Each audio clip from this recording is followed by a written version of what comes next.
Hi అండి, నమస్తే. Welcome back to our channel veg basket. నేను మీ స్వాతిశ్రీ. గులాబీలు అందానికే కాదండి, ఆరోగ్యానికి కూడా చాలా మంచి వంట.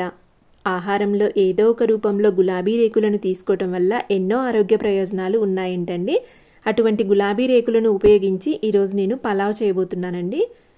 ముందుగా ఒక బౌల్ తీసుకొని అందులోకి 1 కప్పు బాస్మతి రైస్ని యాడ్ చేసుకొని తగినంత వాటర్ని యాడ్ చేసుకుంటూ శుభ్రంగా 2-3 సార్లు కడగాలండి.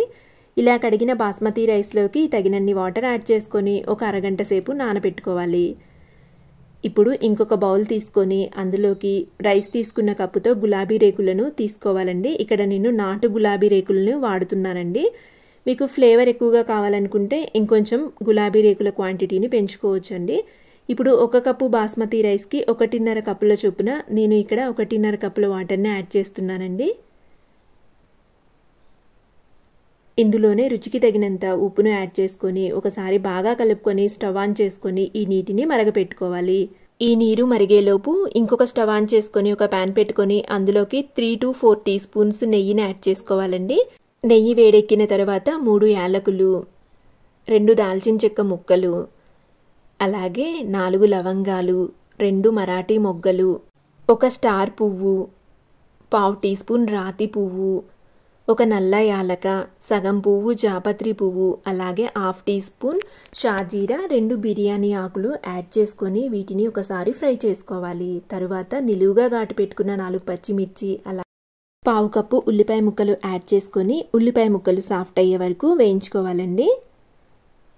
ఉల్లిపాయ ముక్కలు సాఫ్ట్ అయిన తర్వాత 1/2 టీ స్పూన్ అల్లం వెల్లుల్లి పేస్ట్ యాడ్ చేసుకొని అల్లం వెల్లుల్లి పేస్ట్ పచ్చివాసన పోయే వరకు వేయించుకోవాలండి.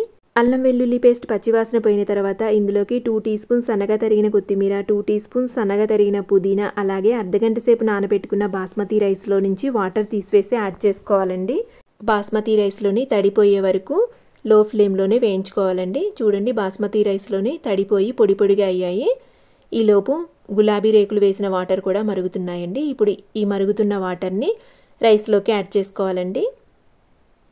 యాడ్ చేసుకున్న తర్వాత ఒకసారి బాగా కలుపుకొని హై ఫ్లేమ్లోనే 2-3 నిమిషాలు మూత పెట్టి ఉడికించుకోవాలండి. ఒక 2-3 నిమిషాల తర్వాత ఒకసారి మూత తీసివేసి ఇక్కడ నేను 1/2 టీ స్పూన్ బీట్రూట్ జ్యూస్ని యాడ్ చేస్తున్నానండి.